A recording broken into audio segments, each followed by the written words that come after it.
Кричал, рыбачил апостол Андрей, а Спаситель ходил по воде. И Андрей доставал из воды пескарей, а Спаситель погибших людей. И Андрей закричал: я покину причал, если ты мне откроешь секрет.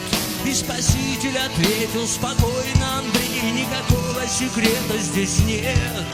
Видишь, там на горе возвышается крест, под ним десяток солдат, повиси-ка на нем.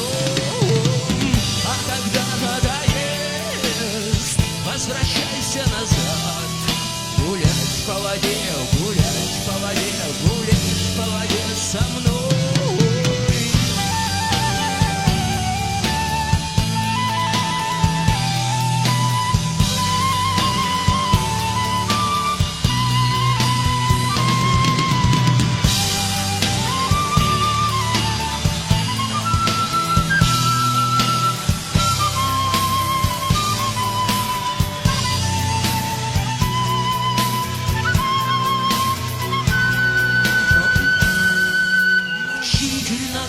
Блистают рога, черный ворон кружит над крестом.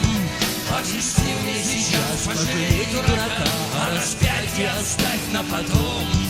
Онемел Спаситель и топнул в сердцах по водной глади ногой. Ты верно дурак, и Андрей Селезанов побрел с пескарями домой. Видишь, там на горе возвышается крест, под ним десяток солдат, повиси-ка